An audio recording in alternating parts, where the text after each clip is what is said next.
thing that I am leaving behind this year is the need to explain myself and my past, because the fact is, no one needs access to my thoughts, my emotions, or my healing. And that is something that I am learning to put in God's hands. And whenever they come of age, we can both talk to them about how our family is and how it's different from other families, because that was worrying me a lot. Because you don't want our daughter to come home and the police come with her and say, and arrest you or something like that. Oh my God, you guys. The drama with Gypsy Rose Blanchard just never stops, does it? Like, no way. She's out here trying to trademark her full name for this new podcast thing she's launching, and I'm just sitting here like, girl, what?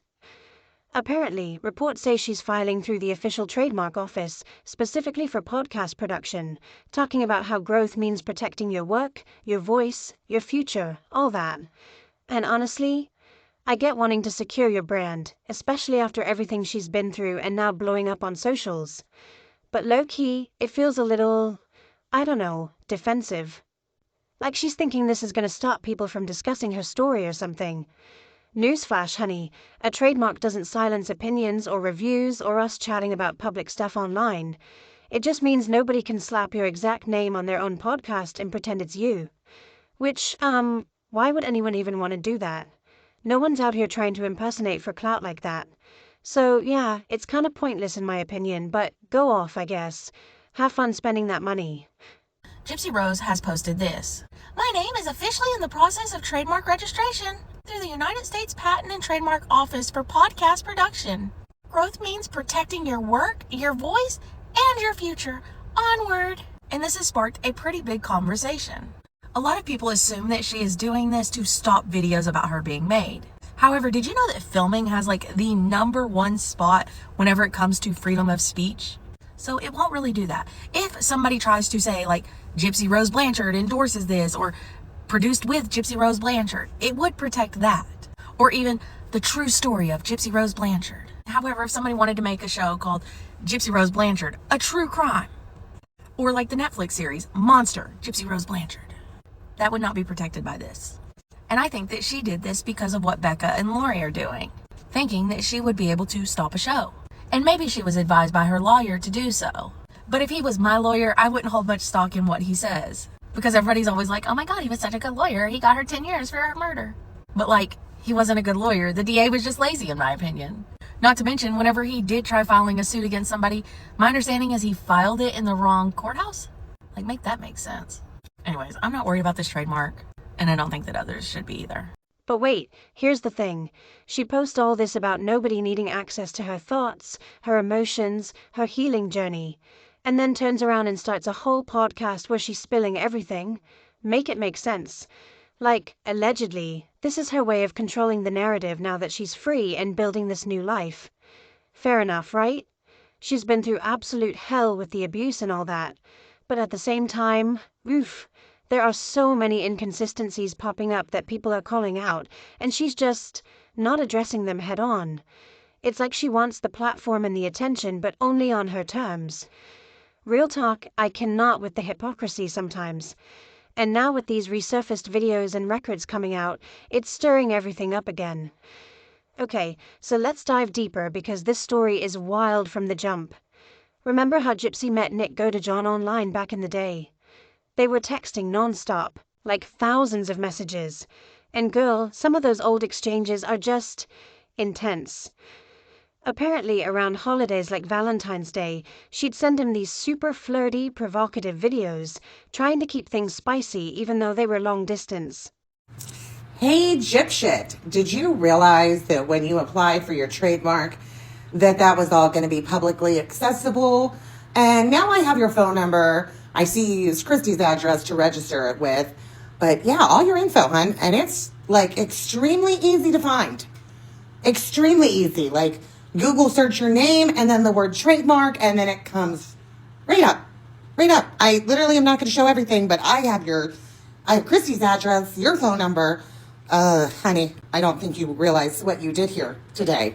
I know you thought you ate, but really, have you gotten a lot of phone calls today? A lot of spam calls and anything like that? It's kind of crazy.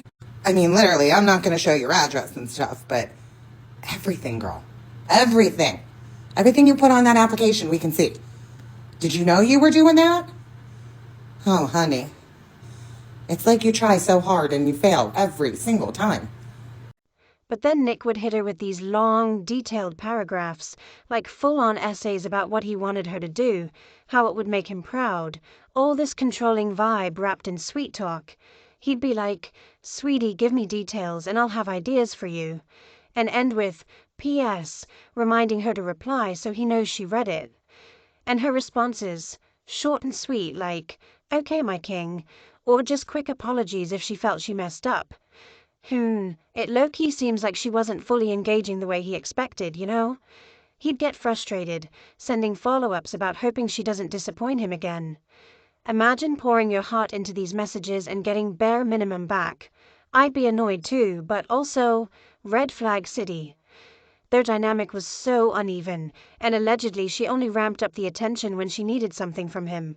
Like, it wasn't balanced at all. Looking at some of the text messages between Gypsy Rose and Nick Godejohn while they are on the bus to Wisconsin. Here's one thing that I have noticed with Gypsy Rose Blanchard is she just wants to get down and dirty and busy like Animal Kingdom any fucking where. I'm sure everyone has seen the video of Gypsy out in her yard where she's like, "We can get over in the foliage. My mama will never find us." Y'all know she wanted to get in the trees at that point. Then there's a whole nother video of her walking around showing him the sheds. "We can get out behind this shed and get it on." And then of course, who can freaking forget she took him to the movie theaters, took him in the bathroom. Nick actually says that she drug him to the bathroom, that he didn't have much of a choice. That's what the hell he said. She drug his ass to the men's bathroom and boinked him, and that is when she lost her damn V card. Then we have the text messages from while they're on the bus, and she's like, "I just want to get up there and I want to F you in front of everyone." Gosh damn it, this damn text message solidified the fact to me that Gypsy Rose has some fucking fetish of being out in public and having sex. The thought of people catching her or seeing her does something to her being.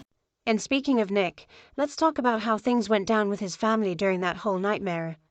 Reports from interviews with his stepdad say Nick told his parents he was heading to Missouri because Gypsy got kicked out and was in a shelter or something. Total lie to cover why he was disappearing. He had autism, was on disability, worked odd jobs but quit one because breaks weren't frequent enough. No real friends, pretty isolated. His folks noticed money coming in from her, cash in his wallet, but then, boom, he vanishes one night. His mom starts panicking, texting Gypsy like, "Where's my son? Have him call me." And Gypsy's playing along, reassuring her he's fine, relaxing in town, he'll explain later. Then when everything happens, you know, the murder, they both stick to that fake story at first, acting like nothing's wrong. Even after, when a package arrives at the house right around that time, Gypsy just casually grabs it like normal. It's chilling how calm she allegedly stayed in those moments. And only serving 8 years for her role, people are still heated about that. She is highly fucking obsessed with it, just like she was obsessed with great role-playing, innocence play shit that she still does today, even in her everyday freaking life. Hell, even Gypsy Rose's damn cellmate was like, "Yeah, she's a sex fiend. She is sex crazed. She's talking about it, thinking that's all she talks about." I wonder, did Dee Dee know that Gypsy Rose was like obsessed with XEX and that's what caused the rift between them? Dee Dee trying to keep Gypsy under control while Gypsy and Damona and Ruby and Kitty were all trying to bust out like the Hulk and get the dick. I know, honey, I'm just trying to put these pieces together because I know one damn thing. Dee Dee wasn't killed because she was abusive. It definitely had something to do with men and sex, and Gypsy just needs to go on and tell you, honey. Come on out here and tell us, Gypsy Rose Alcida. Listen, this video is just for entertainment purposes only, my opinion and whatnot, but it has not all this. She wrote that damn text messages. She was wanting to do it on the bus. Now, shifting to the medical stuff, because this is where it gets really questionable. Gypsy's been saying for years that her mom forced dentists to pull perfectly healthy teeth, telling them they were crumbling or fragile, and that's why she ended up with all those extractions and chrome caps. She even mentioned in interviews reviewing her records and being like, it's mysterious why they'd remove good teeth. But hold up. When people actually dig into those dental records, it's a different picture. Apparently, the notes show exams, x-rays, documented cavities, poor hygiene, gingivitis, impacted teeth causing real pain. Like, one visit she reportedly complained about sensitivity herself, not just her mom speaking for her. And stainless steel crowns. Those go on decayed or weakened teeth that need support. You can't just slap them on crumbling ones because there's no foundation. Gypsy Rose posted on her Instagram story that she's getting a lot of questions about when her podcast is going to launch, and it's launching in a couple months. They're working on putting together something beautiful and transforming. And okay, no, this is my take on it. Everything Gypsy does is calculated. So this is what me reviewing Gypsy's patterns and things believes. She's trying to let it all go away. She's trying to let the dust settle. She thinks the longer that she waits, and she thinks she's getting her ducks in a row by like trademarking and stuff, that's not going to stop the reporting and the reviews and the opinions. But anywho, she's trying to let the dust settle with the FOIA paperwork, with everything coming out. But here's the thing, that's not going to happen. Too many new people who were Gypsy supporters are jumping on the truth train because they want to know. The ones from Instagram, the ones from the Book of Faces, the ones from all these other socials in everyday life now are picking it up, and they want to know, and they want to do the digging. And now that all these other things have been released, the truth is coming out. The people who support her are dropping like flies. There's always going to be that small number that still live under a rock and haven't done their research. But if you've noticed, the support comments and all of that has severely dropped. It's changed. So she's trying to let the dust settle, hoping her podcast will take off. But we all know what the mommy schmurderer did to become infamous, and that's never going to change who she is. Gypsy Rose Blanchard will never be a normal person. The only reason why she's becoming a household name is because she schmurdered her mother to go get some D. And she'll never outlive that. Dentists aren't pulling healthy teeth based on a parent's word alone. They follow actual findings. So no, it wasn't random or unnecessary like she's claiming. There was real dental issues going on, probably worsened by meds, diet, lack of proper care, all that chaos from the alleged abuse. But framing it as purely her mom's lies, that's where the inconsistencies hit hard, you know? As more records surface, it's uncovering layers she hasn't fully owned up to. Honestly, I feel like this trademark move and the podcast launch are her trying to pivot, reclaim some control after all the scrutiny. She's talking big about growth and intentions, but with hundreds of alleged lies and contradictions floating around, from the relationship with Nick to the medical history to what really went down that night, it's hard not to side-eye. If you ever doubted that Gypsy Rose was not involved in the con and lying and deceiving and trying to get money, let me read you something that she posted on Facebook before the crime happened. Okay, it's a little hard to read because she doesn't know how to spell or put sentences together, it seems, but this is her old Facebook, and she posted on March 11th of 2015, a few weeks before the crime, actually. Emma Rose is Gypsy Rose, as you know. She writes, "I am outraged at the nerve and plain-out cruelty of someone I thought was my friend's destructive actions. The fact she could face me and lie right to me as if we was friends, and only to find out she, someone I know, posted such a private picture on my mom's Facebook page for me so we could raise money to pay for overflowing medical bills and say, and I quote, 'Why give money to this girl? She doesn't look ill to me. You have no idea the pain of being poked, prodded by needles, tubes, and how I lost my hair during chemotherapy. It hurts. I don't post the damn pictures of me after surgery, after test. Why? Because I look like crap. So while you are being hypocritical judging me on a pic that was meant for my boyfriend who lives 500 miles away, I'm trying to keep my man happy. And here you are turning transgender. I accepted you for who you are because I'm a good girl, while you are nothing but a backstabber. For the reason I'm on 12 different medications and see 10 different doctors, so don't judge me. Feeling betrayed.'" So there it is, y'all. Gypsy Rose pretending she had chemotherapy and she was so ill and she lost her hair due to it, all while she was the actual one posting the pictures or whatever she was talking about in that message. She did it. Like, why announce protecting your voice if you're not ready to address the tough questions? And those old videos of her sending stuff to Nick, the texts, the lies to his parents, it's painting a more complicated picture than just pure victim. She manipulated him into the plan, allegedly had it brewing for a while, got him to cover for her. He took the fall harder, life sentence, while she's out building this influencer life. Mom now, all that. I cannot even imagine the headspace back then. Trapped, desperate, but also making choices that crossed lines. It's tragic all around, but accountability matters too, right? Low-key, I think the podcast might be her attempt to spin things her way, especially with new stuff surfacing that challenges her version. But will she actually dive into the hard truths, or just the polished healing narrative? We'll see.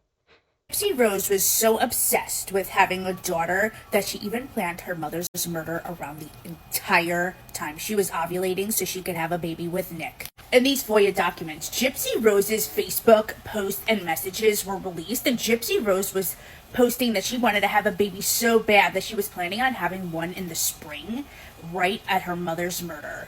June 10th. So Gypsy, in my opinion, planned this entire murder so she could have a baby with Nick. That's pretty sick, if you ask me. But okay, let's get into these old Facebook posts from way back when she was going by Emma Rose on secret accounts. Girl, the hypocrisy is wild. There's this one from years ago where she's commenting on a story about a 13-year-old girl who got kidnapped by an older man, like in his 50s. And allegedly, Gypsy's post is blaming the kid, calling her manipulative, lying, saying she wanted it, ran away on purpose, saw him as Prince Charming, all that. She's like, this girl is as much at fault as the grown predator. Oof, the nerve, right? Especially with all the talk now about her own daughter and red flags people are waving. Like, if a child is groomed and taken, how is that ever on them? It's disgusting, allegedly. When Gypsy Rose Blanchard was 22 years old, she met Miranda Lambert. But do you want to know what she had to say to Nick about meeting Miranda Lambert? She sent this message on April 10th of 2013. Going to see my friend Miranda Lambert on Friday. It's fun to be friends with such an amazing singer. Though when people ask me to get them an autograph, asking a Miranda for a sign pic is a little weird. Because I've known her before she became famous, so it's weird asking your friend for an autograph. LOL. Now, if you're like me, you're like, when did Miranda Lambert become famous? And the answer is around 2003. Which, if you don't want to do the math, was 10 years prior to Gypsy sending this message. So Gypsy's claiming that she knew Miranda when she was 11, 12 years old or before? Yeah, I don't believe it. Gypsy has a real need to self-inflate her own identity. But then again, she's always thought of herself as a celebrity because right after she met Nick, she told him, I'm kind of a hometown celebrity because we get a lot of media coverage. Every day, I am more and more surprised. And then she shares her own story. But wait, apparently she twists the ages. She claims she was 15 when she ran off with a 40-year-old guy, got found quick, grateful now. But reports say she was actually older, like 19 or 21, when she tried running away with this Dan guy. She had a whole thing for him, visited him in the hospital, planned to escape with fake IDs and everything. But when it didn't work out, allegedly she smeared him online as a predator liking underage girls. Make it make sense. I will not believe what Gypsy Rose Blanchard said in this Facebook post from 2015. Shout out to Hello Starlight who posted these over on YT. Before we read the comments that Gypsy left, I want to talk about the story that she commented on. The story surrounds the disappearance of this 13-year-old girl in 2015. Hannah was eventually found safe, but she had run away with like a 50-plus-year-old man that she met through social media. So this Facebook post that Gypsy commented under was actually an article listed by KY3, which is now gone. But this is one of the many fake Facebook accounts Gypsy Rose Blanchard made when she was in a relationship with Nicholas Godejohn. So her username was Emma Rose. Gypsy comments and says, I'm so happy I'm not the only one who thinks this girl is in the wrong as well. She's as much to blame as that sick 13? 16 is still underage. Disgusting, she meant to write. This girl wanted what she got. She ran away to be with him. She's looking at this man as her Prince Charming, even though he's old enough to be her grandfather. She obviously needs professional help. She's a lying, manipulating little SLUT. Okay, so one of the most shocking bits that's got mainstream media finally paying attention is this alleged fantasy where she talks about their future daughter having to, be with him first. Or something tied to turning a certain age, like losing innocence to the master. Oof, it's disturbing. And she had always said that kind of creepy stuff was all Nick's idea, that he was the disturbed one pushing it. But these videos suggest she was right there participating, maybe even hyping it up. Real talk, both of them come off unhinged in their chats. No jobs, living with parents, but obsessing over this twisted future together. And remember how she claimed Dee Dee chained her to the bed for weeks as punishment, the worst abuse ever. Apparently, in some messages, she's fantasizing about being chained up and bitten anywhere. Like, if that really happened as trauma, would that be your go-to fantasy? It just raises questions about what parts were exaggerated, you know. And wait, there's this whole side to her acting younger, like allegedly sucking on bottles into her 20s, wearing diapers sometimes, using a baby voice. On this post, she wrote, I know this story all too well. I was 15 when I made a secret Facebook from my mom. I met a 40-year-old man that lives in Springfield. He groomed me and said that he would take me away and marry me, and we would live happily ever after on his farm. So Gypsy claims that she was groomed Yet this 13-year-old wasn't. By the way, Gypsy's around 23, 24 years of age when she's making these posts. A 15-year-old naive girl like me believing it, I ran away from home at night while my mom was asleep. I met him at the hospital because he had been beat up from sleeping with another man's wife. Anyway, I found out he's on parole from doing. Not 5 hours later, my mom, thank God, found me by herself because the guy and my mom had mutual friends in common. One told mom where I was and I was found. I was so mad at my mom that day, but now looking back, I'm grateful because I could have been murdered, but I wasn't gone long enough to be. This was 4 years ago, and I know that this girl and her mother's bond will never be the same again. Her mother trusted her, and she lied and deceived her mother just as I did. My mother still don't trust me 100%, so all I gotta say to this girl, you made the worst choice of your life. You think you're all big and an adult, you will reap the consequences of your choices. You have a long road ahead of you. Stay a kid, and stop keeping secrets from your mother. Nothing good comes from it, I would know, and I pray, not for you, but for your poor hurt mother who only ever wanted you safe. If you go find this Facebook post, you'll also find this comment Gypsy left. All moms that live in Missouri, beware of Dan Gladwell. He has a cover pic of Supergirl. He is 40 years old and likes. Dan Gladwell is the man that Gypsy ran away with, and her mom came and found her, brought her home, and chained her to the bed. That story. That is the man she is referring to in these comments she's making. Just absolutely baffling. She said her mom kept her mindset childish because of all the control. No birthday candles, so she didn't know her real age. First learned about Santa in prison, all that heartbreaking stuff. But reports from old records show after turning 18, she was handling her own medical choices, even wanted Dee Dee as power of attorney. So did she really not know her age, or was that part of the narrative? Low-key, it seems like she enjoyed the attention from being seen as this eternal little girl. Maybe Dee Dee encouraged it too, keeping her as the baby after all the health scares and being her only kid. Doctors couldn't figure out everything wrong back then, and with her real genetic issues, it was chaotic. But girl, some of this feels like she leaned into the role hard. Oh, and the family dynamics. Apparently, emails with her dad Rod get kind of boundary blurry. He calls her cute nicknames, shares way too much about his hookups, and she's sending stuff that's, not typical daughter-dad vibes. Boundaries, non-existent. Snow has to be snow. Can be an eternal summer. No, it has to be an eternal winter.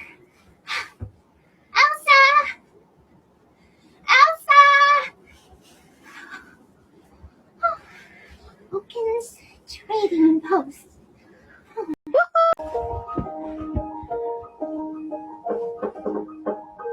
Do you want to build a snowman? Come on, let's go and play. I never see you anymore. Come out the door. It's like you've gone away. We used to be best buddies, and now we're not. I wish you would tell me why. It paints this picture of everyone around her, treating her like this perpetual kid, but also crossing lines.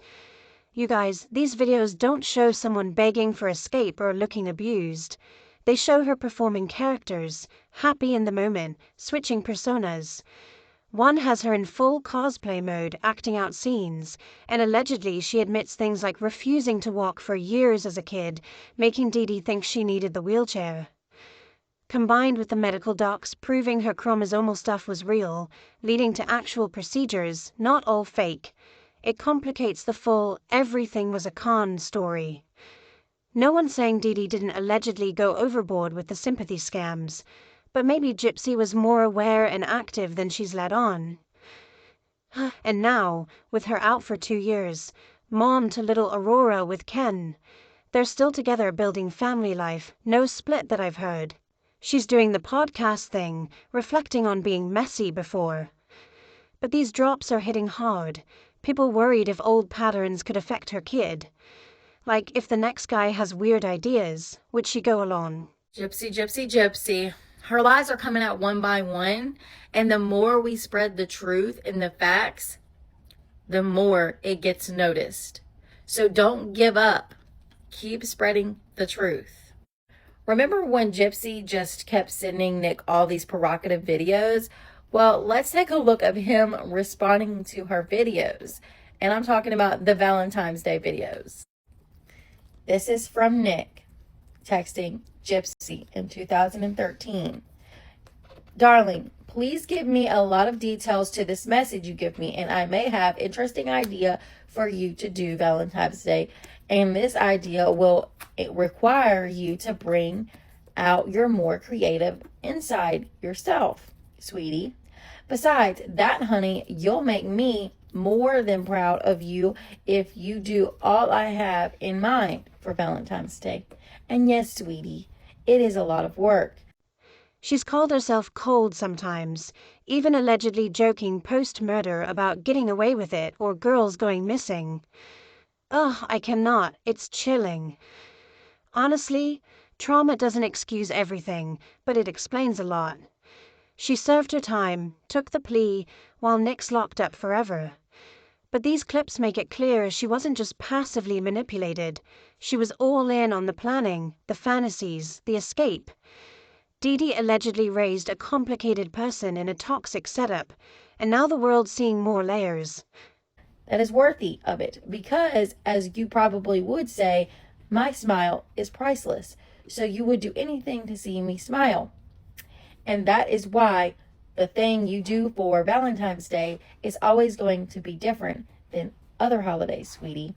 But as I said, you'll learn about it tomorrow, dear. P.S. You probably should answer this post so this way I know you did read it, sweetheart. And she texts back, okay, my king, I want you to be happy. Now, you know damn well she didn't read none of this. But she makes these long videos expecting him to reply, and this is what he does. And then she says, okay. Like, what? Okay. Okay, so here's the thing.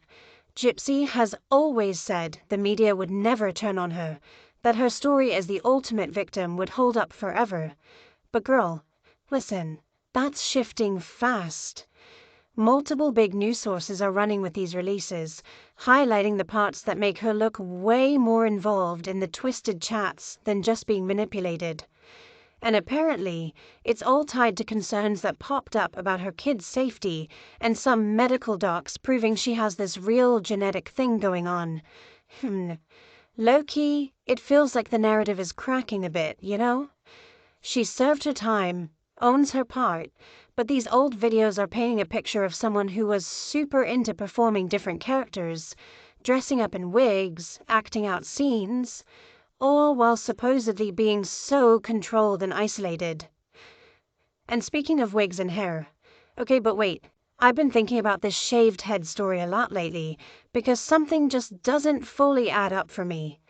For years, the main tea was that Dee Dee kept Gypsy's head buzzed to sell the leukemia lie, make her look sick for the sympathy and perks, right? And yeah, I totally get that. Allegedly, Dee Dee was deep in that con, faking illnesses left and right. But, what if there was more to it? Like, reports and old records show Gypsy has this chromosomal microdeletion thing, diagnosed way back. And one of the traits can be really fine, sparse, slow-growing hair. Because Nick keeps saying, can you please reply to this as you saw it? She wasn't responding the way that Nick wanted because she was blatantly ignoring the conversations. I mean, if you're with someone, wouldn't you be like mad after texting these long posts and then only getting a short answer? I digress because they have over 22,000 text messages and I cannot get to any more of them right now at the moment. But just imagine what really went through Gypsy's head. She wasn't really communicating that well, only in videos so far. But I will say this, it seems like she's giving Nick the shorthand of the stick until she needs something from him. Like she always does. If it's not her way, it's the highway. 'Cause I'm on a high right now. Can't take that from me. Add stress to that because girl went through a ton. And apparently, while she was locked up, there were emails where she mentioned chopping her own hair off when things got overwhelming. That screams something like a compulsive pulling or cutting habit, you know, where anxiety makes people mess with their hair to the point of bald spots or worse. People hide it with wigs all the time. So put it together. Naturally thin hair from the genetics, plus maybe pulling or snipping it herself under all that pressure as a kid. Wouldn't it make sense that Dee Dee might have kept it short, not just for the scam, but to manage damage or hide patchy spots? I'm not excusing anything Dee Dee allegedly did. That medical abuse sounds horrific. But is it possible the bald look served double purpose? And here's what really makes me pause. Gypsy's been free for 2 years now. No one's forcing her anymore. Dee Dee's been gone forever. If having no hair and relying on wigs was pure trauma from childhood, wouldn't she be growing it out long, dyeing it fun colors, embracing that freedom? Shit is creepy, honey. Look.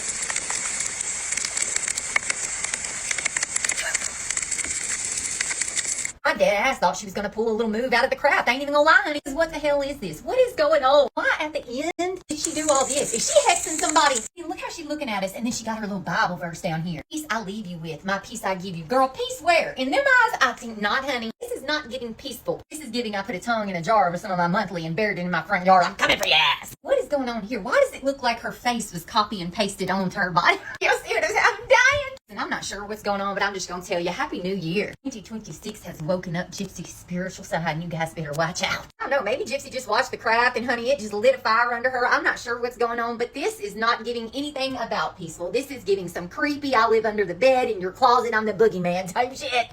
Instead, apparently, she's been cutting it super short again on purpose, buzzing it down and going back to wigs. Like, recent pics show it's practically gone, and she hadn't been seen without one for weeks before posting. Why choose that if it's triggering? It just has me wondering if there's an ongoing issue there, something internal she's dealing with. Real talk, trauma is messy, and habits from stress don't always vanish overnight.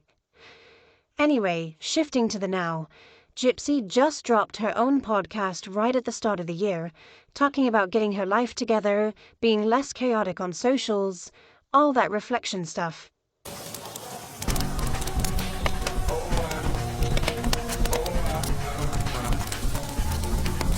Gypsy Rose claims that she's no longer in chaos, but it looks like she's doing some kind of a satanic seance. Who knows what she's doing? But I don't think that she ever escaped chaos because her mother keeps haunting her down to this day. She can't even escape her brain from picking out which character she wants to be. Just pick one, choose one, and do it already. We're getting tired. I had a nightmare about my mom. Snuck out of bed while Ryan was still asleep. So I came out on the patio. Thinking about that house. Thinking about the coulda, shoulda, wouldas.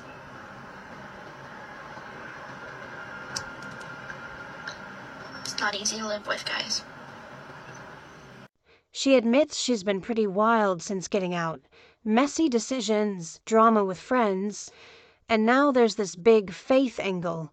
She's posting about drawing closer to God, quoting scripture, saying she wants to join church groups and really commit. But, the timing with all these old videos dropping feels off, you know. Some people are calling it calculated, like maybe diverting attention or building a new image. And in the episodes, apparently it's this off-camera style where she's chatting low and calm, but looking around, not really at anyone, saying a bunch, mouth sounds super audible. It's awkward, but she's trying this serene, transformed vibe. She says motherhood is pushing her to change, to drop toxic people, live better. But then you see who she's around sometimes, and it's like, okay, action's gotta match the words. I mean, honestly, turning to faith can be real healing for people who've been through hell. No shade if it's genuine. But with her history of shifting personas, loving the camera, and these fresh releases showing a much more active role in the dark fantasies back then, it's hard not to question if this godly era is another character she's playing. Like, who shows you the first step? And don't even get me started on that Beyoncé halftime post from 2013. Apparently, after watching the Super Bowl show, she goes off, calling it trash, using racist vibes like fat black butt, saying Bey's a bad role model dancing too sexy for a family event. Whoever booked her should get fired. Like, Girl, you sat through the whole thing, probably jealous because you couldn't wait to rock the skimpiest Halloween costumes yourself. But calling out someone else for being inappropriate, the projection is loud. Allegedly, she was just bitter, envious of that confidence and spotlight, and now with her own kid. Talking about role models when your past is full of this? I cannot. Okay, but the videos to Nick go to John? You guys are not ready. These resurfaced clips from back in the day, when they were deep in their online thing. Apparently she's all in on this intense roleplay. One where she's loyal forever, wearing a ring as hope for their future, promising she's committed to him and his alter ego, talking about dreams coming true. Maybe somebody's bullied you or made fun of you. Okay, well, you know what? All that rage gets pent up inside. That gets so overwhelming to anybody. I don't care if it's you, me, somebody else. You know what happens? You explode. Everybody does. I go to church, and I take communion, and I release all of that. It was Gypsy Rose Blanchard in her little interrogation with Detective Hancock, honey. Wouldn't you know it, even back then she was throwing up the fact, oh, I go to church, I take communion, I release all that in the church 5 days after she committed the murder, by the way. See, Gypsy has always tried to hide behind religion. She has always used the church as another tool in her little manipulation toolbox. I go to church, I'm a good girl, daddy. See, Gypsy Rose thinks that going into the church, those people aren't going to judge me. They can't judge me. They're Christian. I hate to tell you, Gypsy Rose Alcida, the Bible actually tells us to use discernment. Discernment is just another way to say, oh, judge them, but not in a harsh way. It actually tells us to use our discernment to distinguish between good and evil. You know, Gypsy don't want us to use our discernment because then we might actually realize she's a freaking sociopath. She just wants y'all to give her a clean slate. She don't want to have to answer anything about those videos that come out. She don't want to have to answer anything. If it don't have to do with making her look like a victim, baby, she can't do it. But Another where she's coaching him on court stuff, like wear blue to look innocent, don't stress if you get time because she'll write every day. And then the goodbye one when their dynamic shifts, her calling herself his former slave, saying she learned so much, good and bad, enjoyed being under his control. Wait, but publicly she flipped it, saying he forced all that on her. These videos allegedly show her initiating a lot of the master-slave fantasies, the BDSM vibes, even vampire stuff. She's reassuring him she's not cheating, fully his, all that. But low-key it seems like she was pulling strings to keep him hooked, especially as the plan brewed. And speaking of the plan, reports say she was obsessed with getting pregnant, posting in groups about trying, timing it around ovulation. And allegedly, that lines up scary close with the date everything went down in June. Like, she wanted a baby bad, researched all kinds of wild stuff online. Apparently, dark things no isolated, naive person would know about. So we're on episode 2 of Gypsy's new podcast where she looks at an invisible interviewer as she talks. I don't know who or what she's looking at in these videos. I haven't quite figured it out, but she's always staring off into the horizon in these videos, so I don't know what's up with that. But in this episode, Gypsy says that she no longer feels the need to explain herself. I'm sorry, what? Gypsy, this is the time to explain yourself. But then claims she had no way out, no access to help. Girl had secret accounts, commented on news, tracked packages. She could have reached out any time. Instead, allegedly, the goal was always freedom on her terms, no matter the cost. And the accountability. Zero. Hiding behind growth, faith now, saying she's changed. But these old posts show the same patterns. Rules for everyone else, none for her. Blaming kids in bad situations, but she's the eternal victim. Projecting her own stuff onto others. It's like narcissist's gonna narcissist, allegedly. And with a daughter now, people are worried, saying, watch the signs, protect that baby because patterns don't just vanish. If you have never been utterly, totally disgusted with Gypsy Rose Blanchard, here's the time, because now I'm about to read you an old post from Facebook that Gypsy Rose Blanchard wrote herself about black people.